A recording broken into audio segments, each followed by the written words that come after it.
Hello everyone, and welcome to the ghost town of California languages, where we mine through the bones of languages native to California. Welcome to episode 12. We've explored many cultures and their languages throughout the 11 earlier episodes of the ghost town of California languages, through all different locations within the state of California, ranging from northern to southern, eastern borders, northern borders, coastal areas, but not the southmost border yet. Today, we'll be discussing the Kumeyaay people and their language. The Kumeyaay people are native to the southern border of California and the northern border of Baja California in Mexico. Their former Spanish name was the Diegueños, which was what the Spanish called the Kumeyaay people living on Mission San Diego de Alcalá. Kumeyaay means people of the west, with Miay meaning steep or cliff. They inhabited the San Diego River and much of what is now considered San Diego County in California. Let's begin with their fascinating origin story as always. One of them goes like this. Before, the world was filled with darkness before the Great Spirit, Yaya, decided to create the world and its inhabitants. Yaya sent a dove, who came back with a reed, which she used to create the first man and woman. Then, Yaya gave these people instructions on how to take care of the land. As mentioned earlier, the Kumeyaay people originally lived in San Diego County, and their land spread from the Pacific Ocean to the Sonoran Desert and the Colorado River. Their climate typically represented that of a desert and a woodland. They usually had hot, dry summers with mild, cool winters, thanks to the moisture from the ocean. Most Kumeyaay people lived in clans divided by family and lineages. Different clans occupied their own territory and had the right to punish thieves and trespassers. However, water was a shared resource among everyone, even the needy. Each clan had a chief who resolved disputes and ensured that cultural traditions were practiced and preserved. As for housing, the Kumeyaay typically had two main camps, one for the summer and the other for the winter. Typically, they built domed houses with a frame constructed of branches covered with tule leaves. Thanks to their geographical location, the Kumeyaay made efficient use of their natural resources. By the coast, they fished with nets made of agave plant and collected mussels, abalone, and scallops.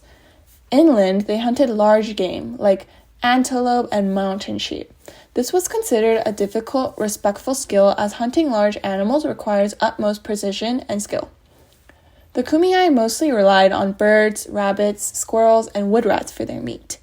And insects like crickets and grasshoppers made up a great deal of their protein source. Another main food source for the Kumeyaay included acorns, picked from coast live oak and peninsular oak trees. To hunt, the Kumeyaay used arrows made of wood or reeds and the point from chamise, or greenwood plant. They also created intricate traps for smaller animals like birds. Another very important tool included throwing sticks, which also were very useful for war. When they fished, they used their boats constructed from balsas or reeds. Like many other native tribes, singing and dancing formed an integral part of Kumeyaay culture. Some dances include the eagle dance, the war dance, and the whirling dance, each performed for a different occasion. The Kumeyaay have preserved many singing traditions as well, like bird songs. Women usually dance as men sing with gourd rattles filled with palm seeds.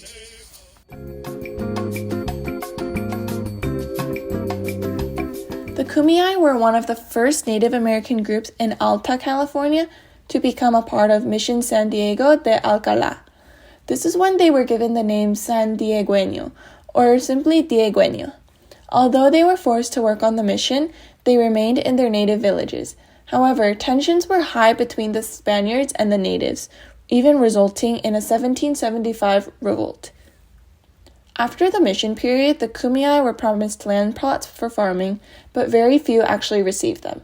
Unfortunately, they lived through very dark times after losing all of their ancestral land. However, today there are 13 federally recognized Kumeyaay reservations. Now there are numerous cultural sites like Morteros Village, which honors the Kumeyaay way of life with an interpretive walk with grinding rocks, pictographs, and a replica of an old native trail honoring the indigenous people of San Diego. Moving on, the Kumeyaay language, also called Central Diegueño, has 6 dialects and belongs to the human language family. It has an estimated number of around 140 to 150 speakers. This language is endangered, and I'm so glad to hear that it is still present despite efforts to exterminate it in the past. Fortunately, efforts are being made to preserve and practice this beautiful language. One way is through transmission. Elders are spreading the language to younger children through speech. This is the best way, as it ensures cultural transmission to future generations through constant practice and reinforcement. Other ongoing revitalization projects include documentation. Margaret Field, a linguist from San Diego State University, works with Kumeyaay speakers to document the language. Listen to this clip. The sisters meet regularly with Field to help her document Kumeyaay. She's also working with other linguists to create a dictionary compiling all 6 dialects. To help Baja California school teachers, Margaret Field also created a website with lessons in Kumeyaay. I'm so glad to see all these revitalization efforts, and I'm so glad that I was able to learn more about the Kumeyaay people and their culture. Thank you so much for joining me, and I'll see you next time. Have an amazing day, everyone.